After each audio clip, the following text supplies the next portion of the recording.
जय हिंद साथियों। कैसे हैं आप सभी। स्टडी विद शैलेंद्र में आपका स्वागत है। और हम मध्य प्रदेश की जो नदियां थी उनको डिस्कस कर रहे थे। प्रीवियस वीडियो के अंदर हमने ताप्ती नदी को लेकर कुछ चीज़ें डिस्कस कर ली थी। आगे की बात करें तो देखिए, ताप्ती नदी पर बनी जो प्रमुख परियोजना है उनकी बात कर लेते हैं। तो एक परियोजना है पारस डोह जलाशय, एक हथनूर बांध, एक चंदोरा बांध है। उकाई और काकरापारा ये काफ़ी ज़्यादा महत्वपूर्ण है, तो इनको आप डबल स्टार लगाकर लिखेंगे और याद करेंगे। उकाई बांध ताप्ती नदी पर है और काकरापारा बांध जो है वो आपका ताप्ती नदी पर है। ठीक है। इसके अलावा हथनूर बांध की हम बात करें तो हथनूर बांध भी आपका जो है वो ताप्ती नदी के ऊपर बना हुआ डैम है। ठीक है। ताप्ती नदी पर मध्य प्रदेश एवं महाराष्ट्र की संयुक्त परियोजना लोअर ताप्ती और अपर ताप्ती जो है वो बनी हुई है। क्लियर, ये आपको समझ में आ गया होगा। आगे हम बात करें तो ताप्ती नदी भिन्न भिन्न प्रकार के 7 कुंड बनाती है। एक इसमें सूर्य कुंड हो गया, ताप्ती कुंड हो गया, धर्म कुंड हो गया, पाप कुंड हो गया, नारद कुंड हो गया, शनि कुंड हो गया और नागा बाबा कुंड जो है वो हो गया। तो ये कुछ ताप्ती नदी 7 कुंड बनाती है। एमपी पुलिस के पॉइंट ऑफ व्यू से उतना ज़्यादा महत्वपूर्ण नहीं है, तो आप उनको याद करें ना करें, this is your own decision. ठीक है। लेकिन फिर भी इन इंफॉर्मेशन के लिए आपको बता दिया। क्लियर। लेकिन ये आपको ताप्ती नदी की जो परियोजना है ये याद करना है। क्लियर। आगे हम क्षिप्रा नदी के बारे में बात करें तो क्षिप्रा नदी पर आपको पता है कि क्षिप्रा नदी पर जो है वो उज्जैन के अंदर महाकुंभ जो है वो आयोजित किया जाता है। क्लियर।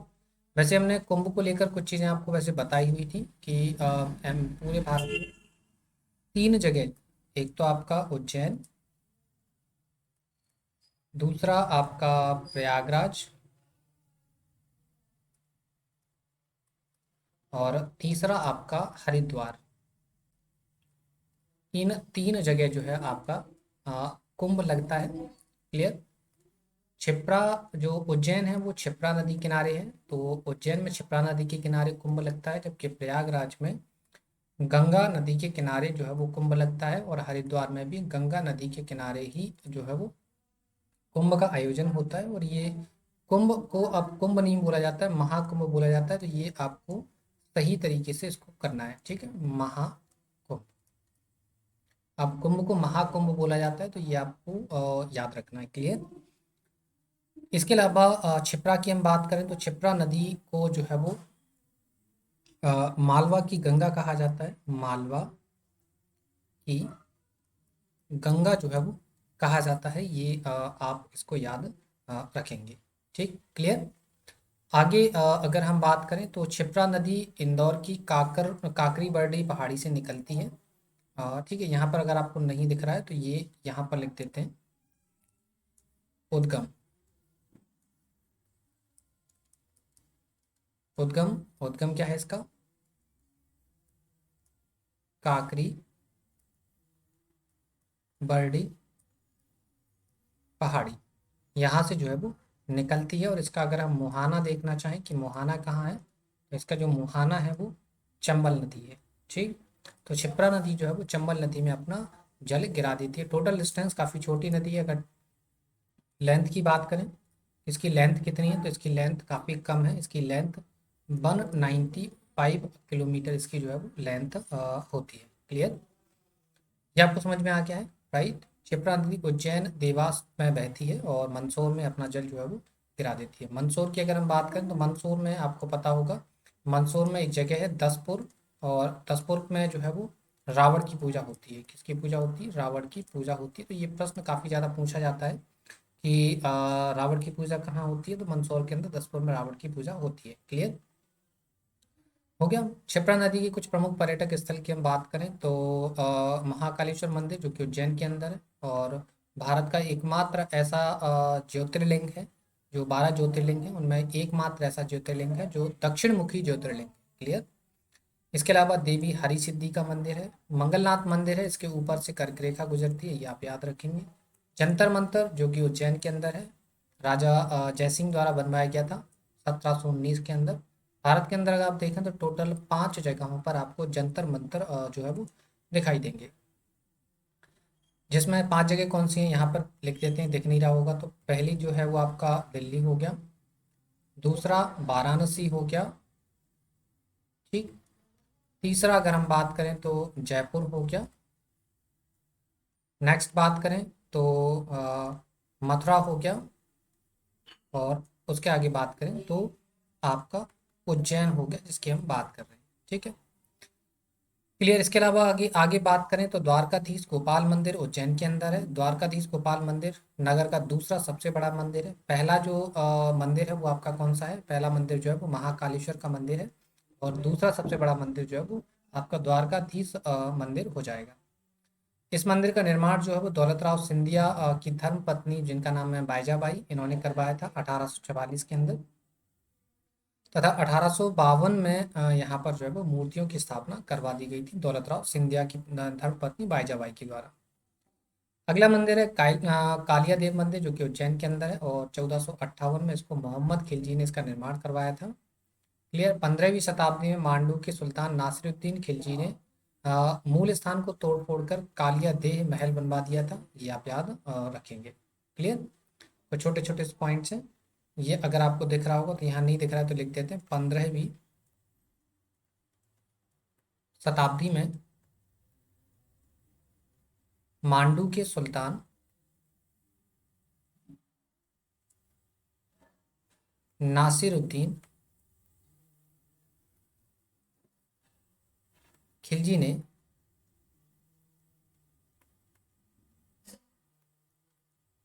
मूल स्थान को तोड़कर कालिया देह महल बनवा दिया था। करेक्ट। चलिए आगे देखें। तो क्षिप्रा नदी किनारे स्थित प्रमुख घाट की बात करें तो एक राम घाट है, त्रिवेणी घाट है, गऊ घाट है, दत्त अखाड़ा घाट है, चिंतामण घाट है। ये चिंतामण घाट अक्सर पूछा जाता है एग्जाम के अंदर, तो इसको आप याद रखेंगे, ठीक है।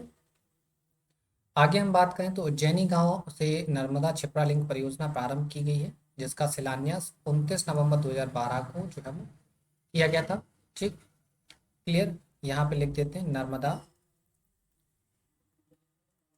क्षिप्रा लिंक परियोजना। ये इसके अगर हम शिलान्यास की बात करें, शिलान्यास हुआ इसका 29 नवंबर 2012। और तैयार की बात करेंगे, तैयार कब हो गया था? तो ये तैयार हुआ है आपका फरवरी 2014 के अंदर। ये परियोजना जो है वो बनकर पूरी तरह तैयार हो गई थी। क्लियर। चलिए, तो अब हम मध्य प्रदेश के झरनों को लेकर डिस्कस कर लेते हैं। तो मध्य प्रदेश के झरने की अगर हम बात करें तो पहला झरना पाताल पानी झरना है, जो कि इंदौर के अंदर है। और ये जो झरना है ये अप्रोक्स 300 मीटर की हाइट पर है। कितनी हाइट है इसकी? हाइट जो है वो 300 मीटर है। 300 मीटर इसकी जो है वो हाइट है। क्लियर। इसके अलावा टिंचा जलप्रपात जो है वो टिंचा नदी के ऊपर है, इंदौर के अंदर ही है। शीतला माता जलप्रपात ये मानपुट इंदौर के अंदर है। मोहदी जलप्रपात मोहदी इंदौर के अंदर है। मेहदी कुंड और बनिया कुंड जलप्रपात ये इंदौर के अंदर है। इसके अलावा भैरव कुंड ये इंदौर के अंदर है। हत्यारी खोह ये भी इंदौर के अंदर है। क्लियर। हत्यारी खोह काफ़ी इंपॉर्टेंट, अक्सर पूछा जाता है। कजलीगढ़ जलप्रपात ये इंदौर के अंदर, ये भी काफ़ी ज़्यादा महत्वपूर्ण है। झाड़ी दाह झरना ये भी इंपॉर्टेंट है, इंदौर में, ये चंबल नदी के ऊपर बना हुआ है। झाड़ी दाह झरना। क्लियर। ये इंदौर की हो गई, अगेन रिवीजन करेंगे हम। पाताल पानी झरना इंदौर के अंदर, ठीक है। इंदौर के अंदर भी कहाँ? मऊ तहसील के अंदर लोकेटेड है, और इसकी हाइट 300 मीटर है। टेंचा जलप्रपात इंदौर के अंदर है। शीतला माता जलप्रपात इंदौर के अंदर है। मोहदी जलप्रपात इंदौर के अंदर है। मेहदी कुंड और बनिया कुंड जलप्रपात इंदौर के अंदर है। भैरव कुंड जलप्रपात इंदौर के अंदर है। हत्यारी खोह जलप्रपात ये इंदौर के अंदर है। कजलीगढ़ जलप्रपात इंदौर के अंदर है। झाड़ी दाहा झरना इंदौर के अंदर, चंबल नदी के ऊपर है। राइट। आगे हम जबलपुर जिले के झरनों की बात कर लेते हैं। तो जबलपुर डिस्ट्रिक्ट के जो झरने हैं उसमें सबसे पहला तो आपका भेड़ाघाट जलप्रपात है, जो लगभग अप्रोक्स 30 मीटर हाई है।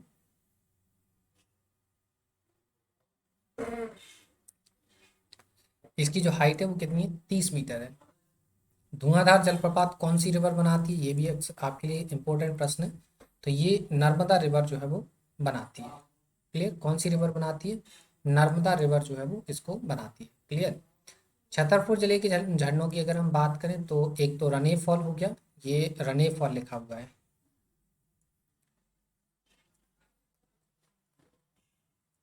रने, एक मिनट,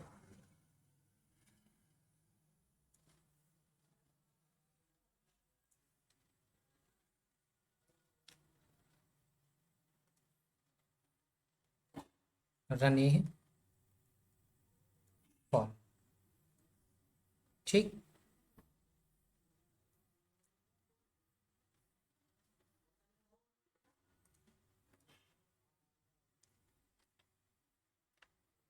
क्लियर, रने फॉल जलप्रपात हो गया। ये भारत का मिनी नियाग्रा कहलाता है और यह वाटरफॉल केन और खोड़ार नदी के संगम पर है। राइट, यह वाटरफॉल केन और खोड़ार नदी के संगम पर है। राजा रने प्रताप सिंह के नाम पर जो है इसको रखा गया था और मध्य प्रदेश के खजुराहो के नज़दीक ये जलप्रपात है और इस जलप्रपात को हॉलीडे अवार्ड भी दिया जा चुका है 2017-18 के अंदर। क्लियर, ये चीज़ें आप याद रखेंगे। तो यहाँ पर रने फॉल से रिलेटेड आप क्या क्या चीज़ें याद रखेंगे, पहला mini Niagara of India, mini Niagara of India. ठीक। सेकेंड पॉइंट क्या याद रखेंगे, केन व खोड़ार नदी के संगम पर है। एंड थर्ड पॉइंट क्या याद रखेंगे, राजा रनेह सिंह के नाम पर है। इसके अलावा इसको अवार्ड भी मिला है। अवार्ड कौन सा मिला है इसको, अवार्ड मिला है इसको हॉलीडे अवार्ड। और ये कब मिला है, 2017-18 के अंदर इसको जो है वो हॉलीडे अवार्ड मिला हुआ है। तो ये चीज़ें याद रखेंगे, इतने सारे पॉइंट्स हैं रन ए फॉल के बारे में।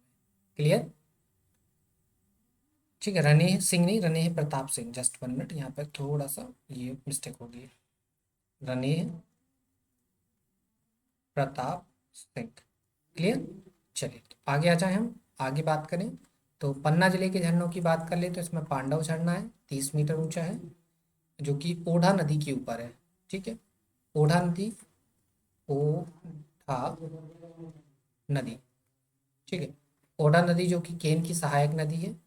अगला घटा जलप्रपात है। घटा जलप्रपात प्रपात जो है ये भी केन नदी के ऊपर है, 91 मीटर हाई है, 91 मीटर ऊंचा है और भारत का 36वां सबसे ऊंचा झरना जो है वो घटा जलप्रपात है, जो कि केन नदी के ऊपर बना हुआ है। क्लियर। चलिए आगे देखें जरा।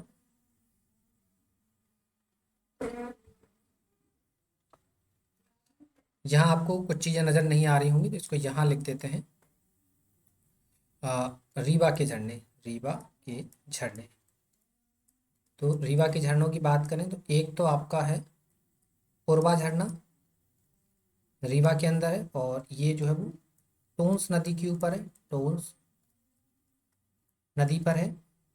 सेकेंड हम बात करें तो चचाई झरना है, ये जो है वो बीहड़ नदी पर है। किस नदी पर है, बीहड़ नदी पर है। ठीक है, इसकी चचाई झरना की अगर हम हाइट की बात करें तो 430 फीट इसकी जो है वो हाइट है। ठीक। क्लियर।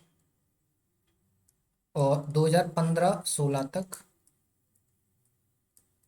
मध्य प्रदेश का सबसे ऊंचा झरना था। क्लियर, ये चीज आप याद रखेंगे। अभी प्रेजेंट में सबसे हाईएस्ट हाई कौन सा है,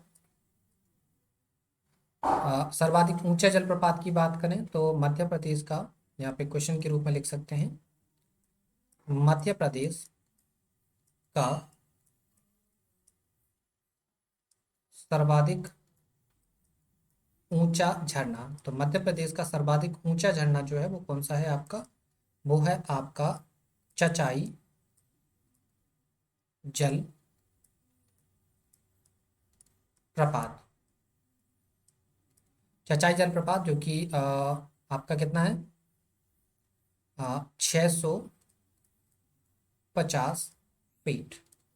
वैसे देखें तो 198 मीटर जो है वो इसकी हाइट है। क्लियर। इसके अलावा ये जो है वो सेलर नदी पर बना हुआ, जो कि बेहड़ की सहायक नदी है। और बेहड़ नदी के ऊपर कौन सा जलप्रपात है आपका, ये आपको बताया था हमने। कौन सा बताया था अभी, जस्ट 1 मिनट, ये यहाँ आ गए। 1 मिनट, इसको क्या सही कर देते हैं।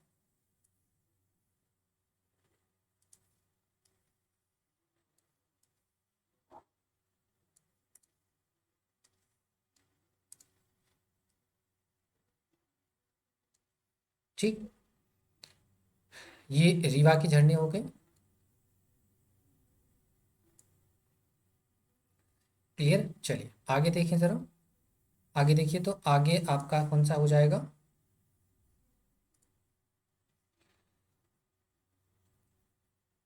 आगे ये हो गया आपका सेलर नदी के ऊपर है। किस नदी के ऊपर है, ये चचाई जलप्रपात जो है, यहाँ लिख देते हैं। सॉरी, हाँ, जस्ट 1 मिनट, सब उल्टा सीधा हो गया।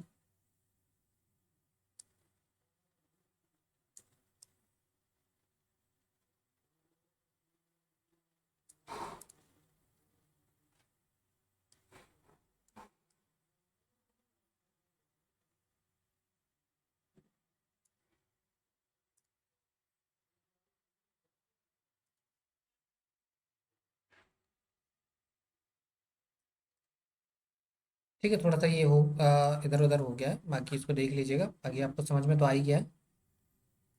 दूसरा सबसे ऊंचा झरना था। ठीक। क्लियर। इसके अलावा हम बात करें तो ये बीहड़ जो है वो नस्टोन्स की सहायक नदी है। और ये जो है वो चचाई जलप्रपात जो है आपका, ये जो चचाई जलप्रपात है, ये किस नदी पर है, ये आपका सेलर नदी पर है। किस नदी के ऊपर है, सेलर नदी के ऊपर इसको जो है वो बनाया गया है। क्लियर। ये आप जो है वो याद रखेंगे। क्लियर साथियों। चलिए आगे देखिए। पचमढ़ी में झरने की बात करें, जो कि होशंगाबाद डिस्ट्रिक्ट के अंदर आता है, द क्वीन ऑफ सतपुड़ा बोला जाता है। ये आप यहाँ लिख लीजिए। पचमढ़ी को जो है वो क्या बोला जाता है, बोला जाता है the queen of Satpura. The queen of Satpura इसको बोला जाता है। और डचेस जलप्रपात, अप्सरा जलप्रपात, एवन पूल और रजत जलप्रपात जो कि 107 मीटर हाई है। B falls. ठीक है। ये पचमढ़ी के झरने कौन कौन से हैं, पचमढ़ी के, डचेस जलप्रपात, अप्सरा जलप्रपात, एवन पूल और रजत जलप्रपात और बी फॉल्स। बी फॉल्स जो है ये जो है वो इसको जमुना जलप्रपात भी कहा जाता है। 107 मीटर हाई है। एक पांचाली कुंड है जो कि पांडव गुफा, सॉरी, पांचाली कुंड है। और इसके अलावा पचमढ़ी के अंदर आपको पांडव गुफा भी देखने के लिए मिल जाएंगी। एक यहाँ पर एक और झरना है, एसी फॉल के नाम से इसको जाना जाता है। क्लियर। शिवपुरी जिले के झरने की बात करें तो शिवपुरी जिले के झरने में एक पावा झरना है जो शिवपुरी की पौरी तहसील के अंदर है। एक सुल्तानगढ़ जलप्रपात है जो कि पार्वती नदी के ऊपर है। भूरा खोह जलप्रपात जो कि माधव सागर झील के ऊपर है। भदैया कुंड जलप्रपात ये शिवपुरी के अंदर है। टुंड्रा बरखा जलप्रपात ये शिवपुरी के अंदर है, जो डाकू टुंड्रा बरखा के नाम पे रखा गया था इसको। अनूपपुर के जलप्रपात की हम बात कर लेते हैं तो अनूपपुर के अंदर ये हम 3 जलप्रपात बता चुके हैं। तीनों के तीनों जो जलप्रपात हैं ये नर्मदा नदी के ऊपर है। किसके ऊपर है, नर्मदा नदी के ऊपर इनको जो है वो बनाया गया है। ठीक। क्लियर। चलिए आगे देखिए। सागर जिले के जलप्रपात की हम बात करें तो इसमें भालखुंड जलप्रपात है जो कि बीना नदी के ऊपर बनाया गया है। और सागर जिले के एरण में स्थित एरण में ही अनेक उत्कालीन अभिलेख हैं जहाँ पर ये जो है वो भालखुंड जलप्रपात है। ठीक है। और इन अभिलेखों की खोज जो है वो कनिंगम ने करी थी। और ये कब करी थी, 510 एडी के आसपास इसकी खोज करी गई थी। और ये जो 510 का जो अभिलेख है, इस अभिलेख का नाम है भानुगुप्त का एरण अभिलेख। और इस अभिलेख से जो है हमें साक्ष्य मिलते हैं। साक्ष्य किस चीज के मिलते हैं, साक्ष्य मिलते हैं सती प्रथा के। ठीक। किसके साक्ष्य मिलते हैं, सती प्रथा के साक्ष्य मिलते हैं। भिंड जिले की बात करें तो भिंड में एक ही जलप्रपात है जिसका नाम है सनकुआं, क्या नाम है इसका? सनकुआं जल प्रपात। ये आप याद रखेंगे, ठीक है। ग्वालियर की बात करें तो ग्वालियर में भादवना जलप्रपात है। खरगोन की बात करें तो खरगोन के अंदर सहस्त्रधारा जलप्रपात है, जो कि महेश्वर, जो कि खरगोन का हिस्सा है, जहाँ की साड़ियाँ काफ़ी ज़्यादा फेमस हैं, यहाँ पर आपको देखने के लिए मिलेगा। और ये भी आपका जो है वो नर्मदा रिवर के ऊपर बना हुआ है। टीकमगढ़ की बात करें तो मांझी जलप्रपात जतारा के अंदर आपको दिखेगा। गुना की बात करें तो केदारनाथ जलप्रपात यहाँ पर है, जो कि गुना के अंदर है। केदारनाथ धाम पर यहाँ पर सबसे बड़ा मेला लगता है। खंडवा जिले की बात करें तो खंडवा जिले के अंदर आपको दो जलप्रपात दिखेंगे। एक तो आपका मंदार जलप्रपात हो गया, और एक आपका दर्दी जलप्रपात हो गया, ठीक है। उमरिया छोटी टम्मी जलप्रपात है, ये उमरिया के अंदर। छिंदवाड़ा के अंदर कुकड़ी खाया जलप्रपात और घोघरा जलप्रपात है। बैतूल के अंदर मुक्तागिरी जलप्रपात आपको देखने के लिए मिल जाएगा। तो ये काफ़ी इंपॉर्टेंट है, मुक्तागिरी जलप्रपात बैतूल के अंदर, क्योंकि बैतूल से ही आप देखेंगे तो एक नदी जो है वो निकलती है, ठीक है। बैतूल में एक जगह है कुमरा गांव, ठीक है। यहाँ से एक नदी निकलती है, याद करिएगा कौन सी नदी है। तो नदी आपको बताई थी हमने कौन सी, ताप्ती नदी। ताप्ती नदी जो है वो बैतूल वाले इलाके से जो है वो निकलती है, ठीक है। तो ये हमारे झरना हो गए। नेक्स्ट वीडियो में हम डैम डिस्कस करेंगे। ये कुछ डैम है, वैसे हम इसके वीडियो को ऑलरेडी डिस्कस कर चुके हैं आपके साथ, लेकिन फिर भी अगेन आपके साथ डिस्कस करेंगे, ठीक है। और कोशिश ये करेंगे जब तक आपको सारी चीज़ें याद ना हो जाए, बार बार जितना ज़्यादा डिस्कशन हो सकता है उतना डिस्कशन आपके साथ कर पाएंगे, ठीक है।